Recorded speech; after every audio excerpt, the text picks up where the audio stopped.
Are you stuck in a job, situation, or relationship? Is your hope waning?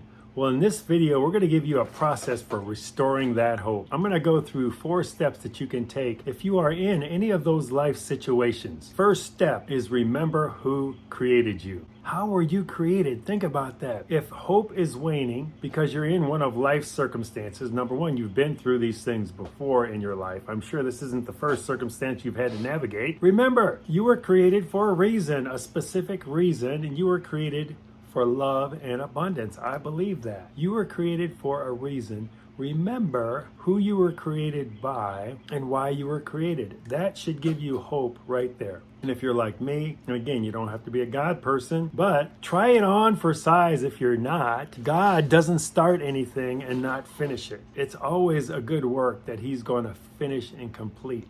So rest in that. Even if you're not a God person, know that you were created for a specific reason.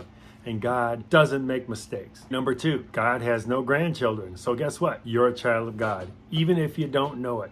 I spent most of my life not knowing anything about God. And I was successful in this world, by this world's standards, but I wasn't happy. I wasn't flourishing inside. Even if you don't know God at all, He has no grandchildren. You are a child of God. You just haven't come around to the point where you know it yet, just like me. I went through most of my life without knowing it. You could be in the same space as me, or you could know God. And in that case, if you're following Jesus already, then you know that He has got you and you have surrendered to Him, but you maybe need to surrender a little bit more, because if you don't have hope, that means your faith needs to get a little bit deeper. You have room, you have margin there to improve your faith, because hope is what comes out of your faith. I want you to have hope. I have hope for you. And if you need some of my God-based hope, I will give it to you gladly. Just reach out and I'll give it to you. 3, in this process, shift your mindset. Wherever your mindset is, shift it. We've got lots of ways within Life Transformed to help you shift it. But I want you to conceptualize this in your mind, the steps that I'm going through. Remember who created you. You are a child of God, and just shift your mindset. Shift your mindset to that. Become aware of that.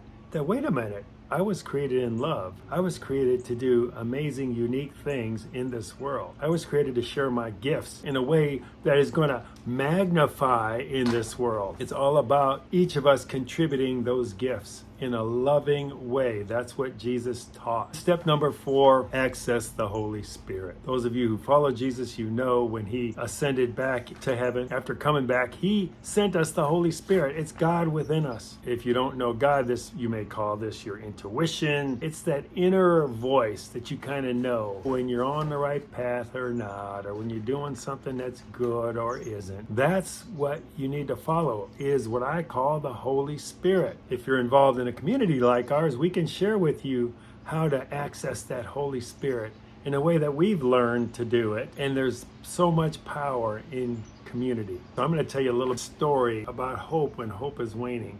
And I can tell you, before God, when my hope would wane, it was not good. I would use coping mechanisms. I would distract myself, get buried in work. All my hope was resting in me, what I had to do. I've got to do this. I've got to.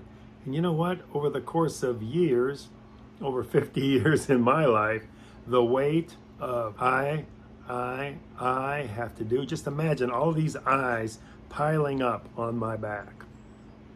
And one day, I couldn't hold them all up anymore, because everything was based on my power. Once I realized my hope can't be in me, my hope can't be in what I do for a living, my hope can't be in my relationship with someone else, my hope can't be on what I aspire to be, because all those things can be taken away from me. And if that's where I'm putting all my hope, guess what? I'll be hopeless. I will be hopeless. That's a fact. However, once I learned to put my hope in Jesus, guess what? That can never be taken away from me. Like our first point, I'm a child of God. That can't be taken away from me. Can't be taken away from you. Whether you embrace it or not is up to you. But let me tell you, it's not about religion. It's not about church. It's not about good deeds and behaviors. No. It is not all about that. It's all about the fact that Jesus came to live on this earth as we do, show us how to live, predict that He would die and come back to life. And guess what? He did it for you, for me.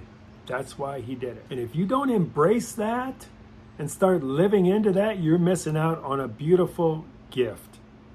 And our job within Life Transformed is to be able to help you see that gift and receive that gift, and then start living with the power of that gift. Jesus' power is strong, so don't underestimate it. You're watching this video for a reason. If this has an impact, I want you to take some action. Subscribe with the notification bell to get regular updates. If you found this video helpful, hit the like button so you can see more like it, and comment down below. This can be with questions or answers to questions. And we will see you next time on this amazing journey from isolation to community, where the next step beyond is freedom.